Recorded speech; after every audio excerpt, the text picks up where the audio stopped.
That little jump is just enough to bypass all the villagers, because even though you're not landing on them, you also just completely bypass them and they don't make contact with you on the stairs either. When you reach the bottom of that area, run through 2 areas to go back to the green area. Be very careful here with the blade moving back and forth. Thankfully, when it hits the right wall here, it'll open up, allowing it to go past and hit this villager. That was the last one I currently needed in order to get my bat transformation, and since I do have this and I can still hit switches, this is time to haul through the next couple of floors. I work my way all the way back to the pink area and then go down as many floors as I can while still transformed. Thankfully though, this is the end of the area, as this black wall takes out the last villager, and then out of nowhere a boulder appears. A little bit weird, but open up the switch on the right wall, and work your way over to the left and get inside the carriage.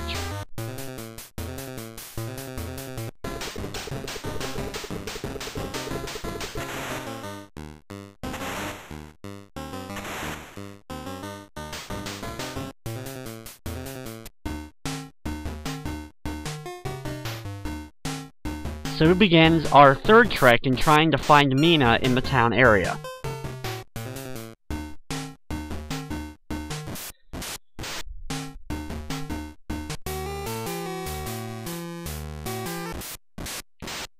This area has one of the hatches, which will teleport us a little bit farther into the village.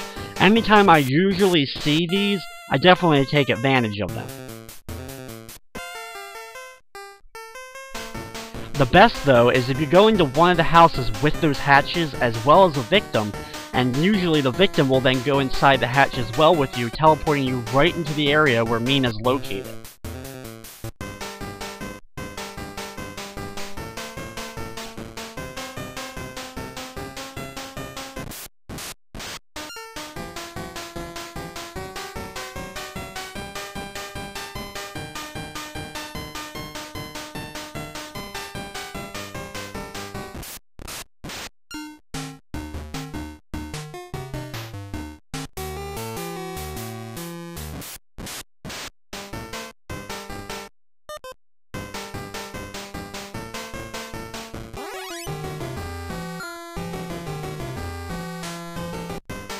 Thankfully inside here I'm able to find another victim, so hopefully she'll point me in a little bit of the right direction, so I have a clue on where I'm supposed to be going at this point.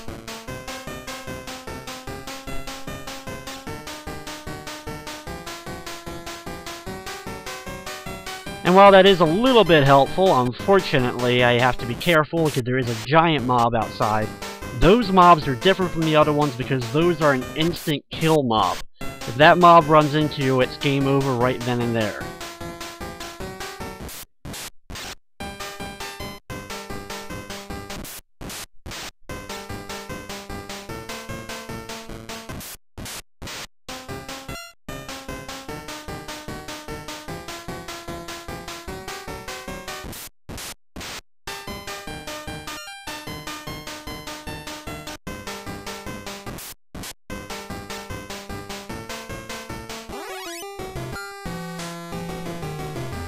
Thankfully, while I'm transformed, this gives me a great advantage of being able to move a heck of a lot quicker through the map areas of the village, and it kind of speeds up at least a little bit of this area.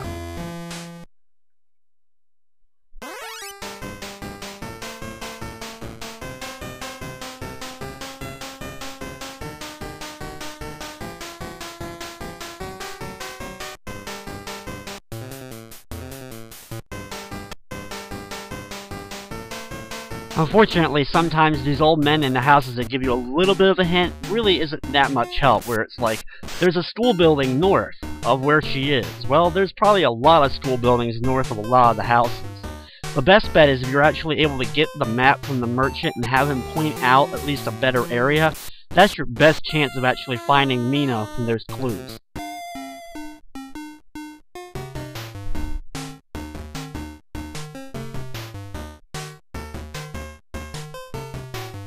Well, we now have a little bit better idea. She's over to the right, which unfortunately I can't really get to at the moment, as I'm going to have to take a hit here in order to get rid of these villagers so I can continue.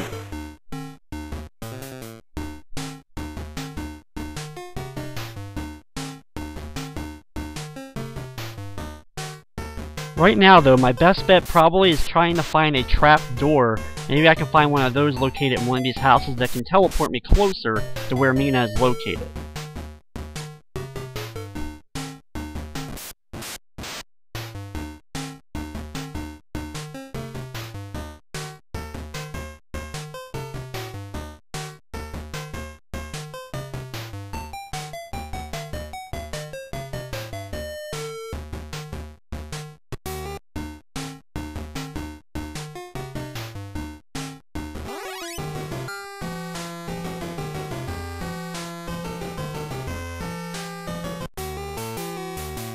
Thankfully in this house there's a trapdoor. Hopefully this will put me at least a little bit closer to where Mina is located.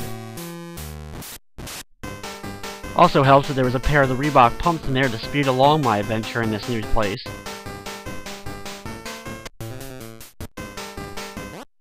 You know what? Screw it. Let's go right back into this trapdoor. Maybe this one will actually take us closer.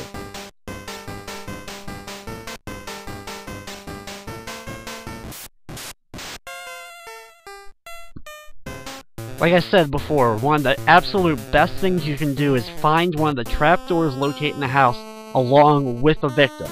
This will usually put you right near where Mina is located.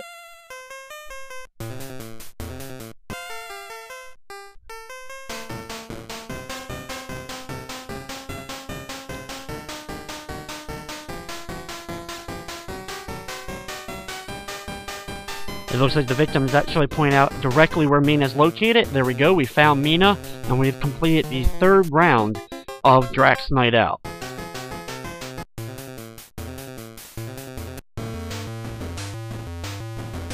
Round 4 inside the castle starts off in complete darkness, and obviously this is a great hazard.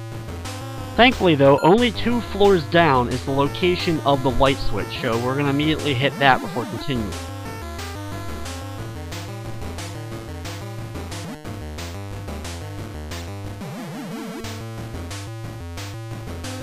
Like the previous castle, this one also has 3 different areas. You have this one, a green area, and a pink area.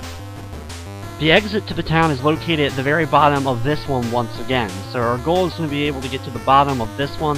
However, we're going to have to travel through the other ones to get there, of course. Right here, we're going to hit the switch and travel over to the middle area, allowing us to travel down a few staircases down a couple of floors. Just take our time and get ready for the right moment in order to pass these villagers on the stairs.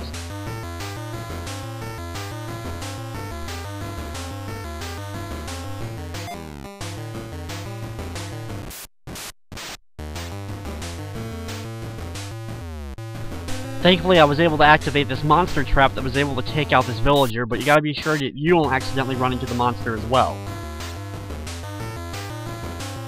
Grab the Rebok Pumps on the right side and jump to the middle platform and start working your way through the villagers here.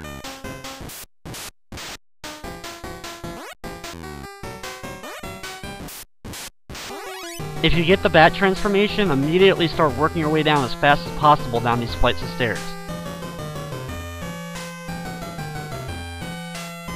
If you're quick enough, you'll be able to bypass a large amount of floors of this tower.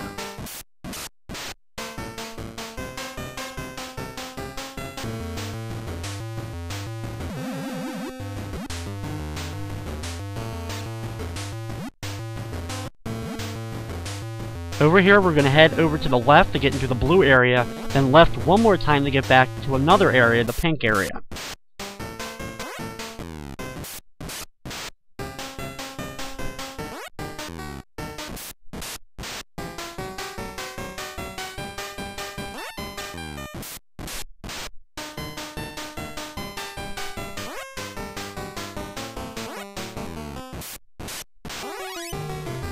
Just like I was able to do before, I get another one of the bat transformations, and this will greatly help me bypass some of these stairs and get past some of the villagers. I can't go any farther here, so once I get down to this part, hit the switch, and then work your way over both sets into the green area. Like before, we have another one of these rolling blade type traps, so be careful while it's moving back and forth.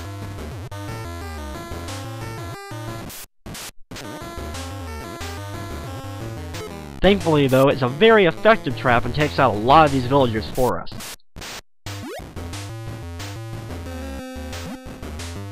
Once you've hit enough of them, head over to the left and go back into the blue room.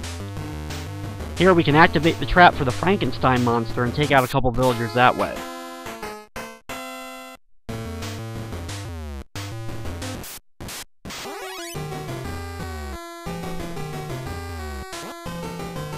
In this room we have to go down, get our way into here, hit this upper switch which will open up the door, then travel through it to get outside and into the carriage.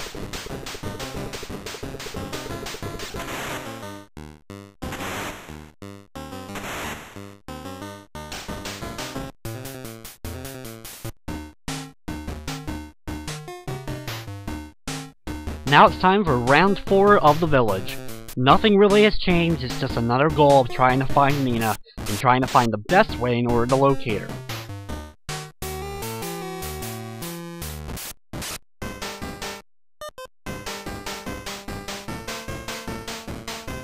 Unfortunately, during our 4th time through here, I really explained pretty much all the tricks that I've been able to figure out in order to locate Mina faster. So at this point, it's really just kind of watching me try to go through the same exact motions I've been going through while trying to actually locate her, and trying to get this done as quickly as possible.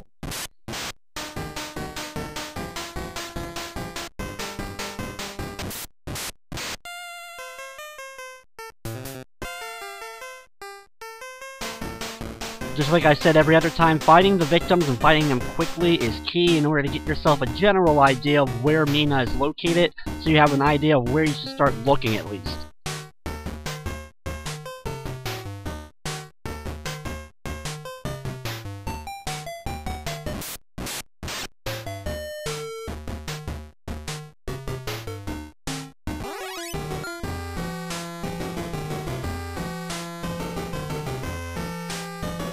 I really hope that the developers had planned to go back and really kind of edit or fix up or really add some new or different things to some of the later village segments of the game.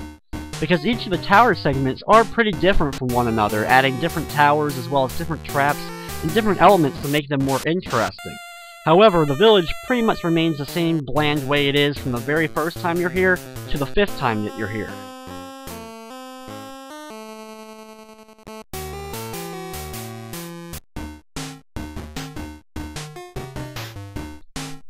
Hopefully that trapdoor I had just taken will take me at least a lot closer to Mina than where I was.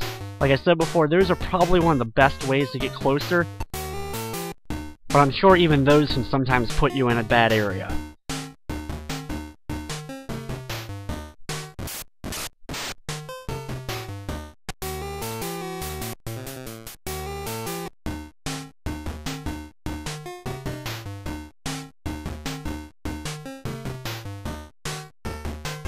I had to be very careful here to avoid the large mob that's seemingly coming up to chase me here. Thankfully I can hide in the little hallways because they can't go down those small pathways. But sometimes, like here, you actually get more than one giant mob, and if I run into either one, it's an instant death here. One of the best ways to get rid of them, obviously, is going to be going inside one of the houses if you absolutely can. If you're out of keys, just keep trying to run around to get them to go away so that you can sneak past them and get into another area.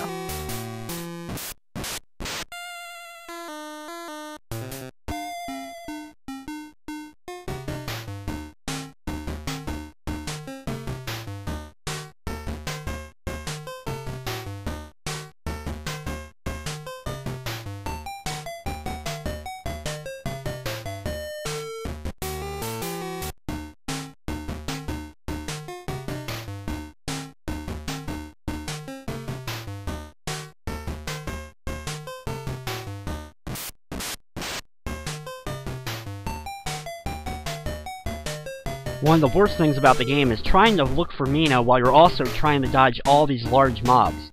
I say that's probably the only thing that changes up in the village areas, that seems to be a lot more of the large mobs in the later village segments.